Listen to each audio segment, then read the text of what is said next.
Hello guys, कैसे हैं आप सब। आई होप आप सब ठीक होंगे। सो एज़ यू नो हमने हिस्ट्री पढ़नी स्टार्ट करी है।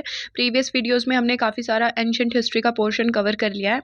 अब आगे जो हम पढ़ रहे हैं द मौर्यन एम्पायर हमने पढ़ा था प्रीवियस वीडियो में, और अब हम पढ़ेंगे पोस्ट मौर्यन पीरियड कि पोस्ट मौर्यन पीरियड में क्या क्या अलग अलग डायनेस्टी सामने आई थी। तो मौर्यन एम्पायर में क्या देखा था हमने, पॉलिटिकल यूनिटी कैसे अचीव करी थी इंडिया ने। तो अब यहाँ पे देखेंगे कैसे डिसयूनिटी दोबारा नजर आई हमें, कैसे अलग अलग फॉरेन इन्वेजन्स हुए, कुछ नेटिव इन्वेजन्स हुए, जिसकी वजह से इंडिया बिल्कुल टूट सी गया था। ठीक है। सो आई होप आपको सब अच्छे से समझ में आए, सारे जो भी टॉपिक्स सब टॉपिक्स हम कवर कर रहे हैं और आपके लिए ज़्यादा से ज़्यादा हेल्पफुल हो। और अगर आपको वीडियो पसंद आए तो लाइक ज़रूर कीजिएगा और चैनल को सब्सक्राइब कीजिएगा फॉर मोर सच वीडियोस।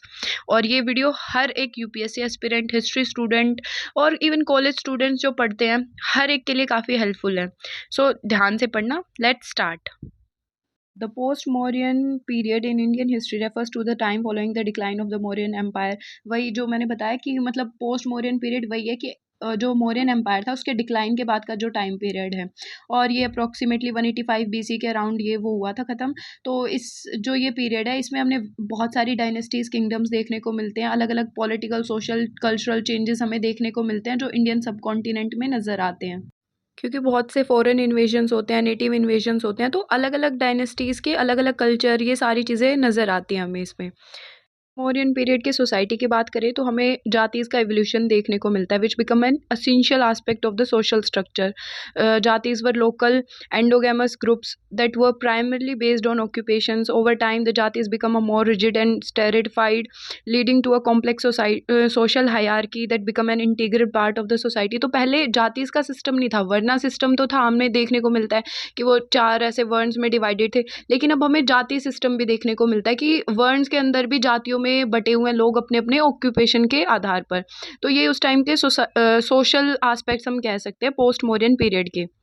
करें फॉरेन इन्वेजन्स की तो सबसे पहले इंडो ग्रीक इन्वेजन सामने आते हैं। Indo Greeks were Hellenistic Kings who establish there rule in the north western part of the Indian सब कॉन्टिनेंट। तो मतलब जो इंडो ग्रीक्स है ना, ये पहले ऐसे फॉरेन रूलर्स थे जिन्होंने डायरेक्ट कंट्रोल किया था नॉर्दर्न पार्ट ऑफ इंडिया के ऊपर। इस मैप में आप देख भी पा रहे हैं जो जो एरिया मतलब उनके अंडर में था।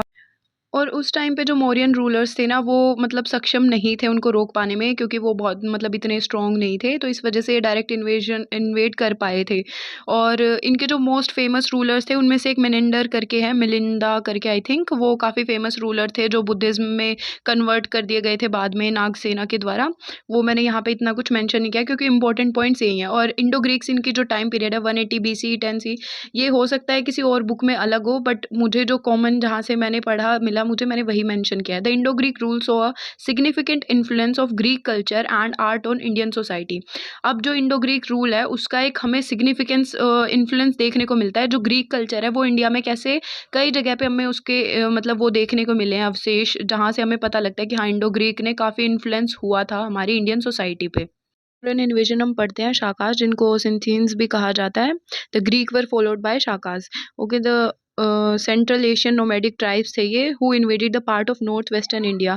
और इनके अंडर में जो रूल आता था, जो मॉडर्न डे में गुजरात, राजस्थान, वेस्ट मध्य प्रदेश, ये सारा इनके अंडर में आता था, ये सारे यहाँ पे ये रूल करते थे। And the founder of Shaka ruler in India was mouse, MAUS करके, हो सकता है इसकी प्रोनाउंसिएशन कुछ अलग हो। और इनके जो मोस्ट फेमस वो थे शाका रूलर, वो थे रुद्रदमन, जिन्होंने जो अपने मिलिट्री कन्क्वेस्ट के लिए, पब्लिक वर्क के लिए, पेट्रोनेज टुवर्ड्स संस्कृत, इन चीज़ों के लिए वो जाने जाते थे। और इन्हीं के टाइम पे जो सुदर्शन लेक है उसको भी 2 बार रिकंस्ट्रक्ट करवाया गया था। Notable Shaka rulers Nahapana and Rudradaman, यही 2 रूलर्स थे। इस मैप में आप देख सकते हो कहाँ कहाँ पे उनका जो भी बाउंड्रीज थी, जो जो पार्ट वो रूल करते थे। पढ़ते हैं कुशान्स के बारे में। अब कुशान्स जो है वो प्रतिहंस को रिप्लेस करके आते हैं। प्रतिहंस का ज़्यादा रोल यहाँ पे रहा नहीं, उन्होंने काफ़ी स्मॉल पोर्शन ऑक्यूपाई किया था। तो फिर उसके बाद कुशान्स आते हैं। ये काफ़ी वाइड रेंज में इस्टेब्लिश करते हैं अपना एम्पायर को सेंट्रल एशिया में, नॉर्थ इंडिया, पाकिस्तान, अफगानिस्तान। इस मैप में आप देख सकते हैं ये पूरा कुशान्स के अंडर में ही आता था। और जो इनके मोस्ट इम्पोर्टेंट रूलर जिनके बारे में हम पढ़ते हैं वो है कनिष्क द ग्रेट।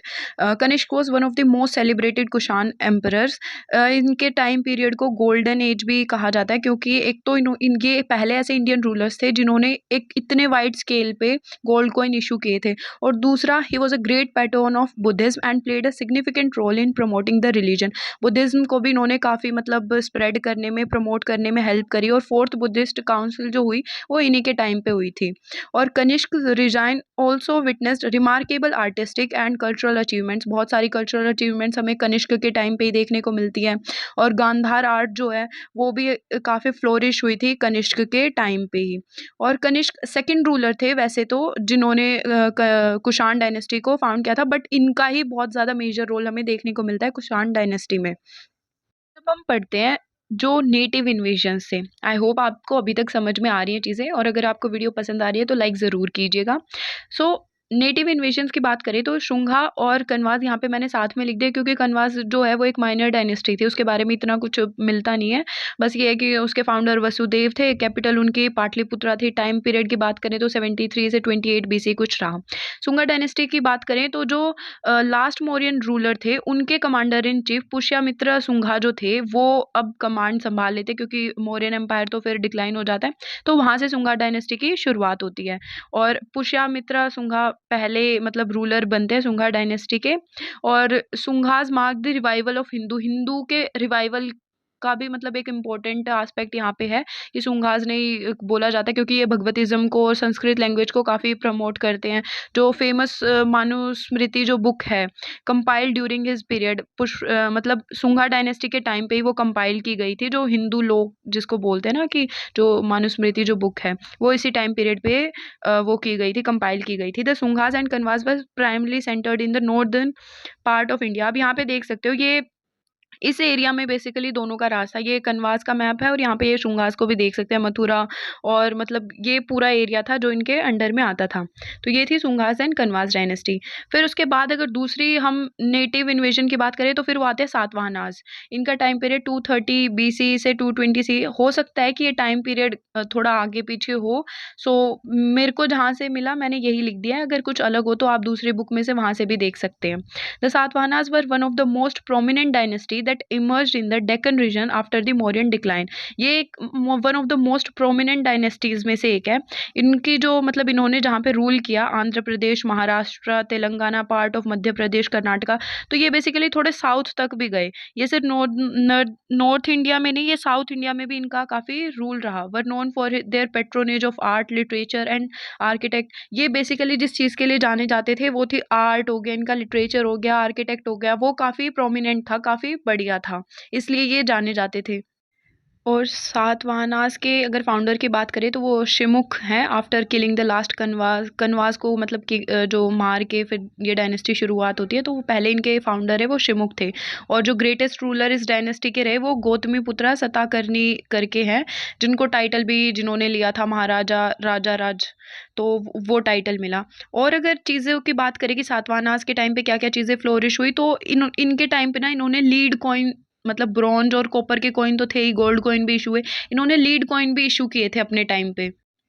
और ये अपने आप को मतलब ब्राह्मण्स बोलते थे। इन्होंने काफ़ी वैदिक रिचुअल्स को प्रमोट किया, और ये पूजा करते थे कृष्ण भगवान, वसुदेव हो गए और ऐसे ऐसे डिटीज़ की। इनके टाइम पे स्तूपास भी मतलब बने थे। अमरावती एट जो आंध्र प्रदेश में अमरावती है वो भी इनके टाइम पे ही बना था। तो ये काफ़ी मतलब अच्छा टाइम पीरियड इनका, जो इनकी जो डायनेस्टी का टाइम पीरियड है वो काफ़ी एक अच्छा टाइम पीरियड रहा। और इनकी ऑफिशियल लैंग्वेज प्राकृत और ब्राह्मणी थी, मतलब मेजरली जो हमें टेक्स्ट मिलते हैं वो इन्हीं लैंग्वेजेस में मिलते हैं। और अजंता एलोरा केव्स जो हैं ये इनका एक इम्पोर्टेंट क्रिएशन रहा सातवाहनास के टाइम का। और अगर लास्ट सातवाहना रूलर की बात करें, पुलमई थ्री करके कुछ है वो थे।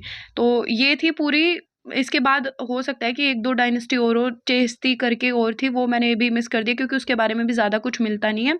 सो यहाँ तक ये थे फॉरेन और नेटिव इन्वेजन। अब इसके बाद हम गुप्ता पीरियड पढ़ेंगे अगले वीडियोस में। आई होप आपको ये सब समझ में आया। Thank you.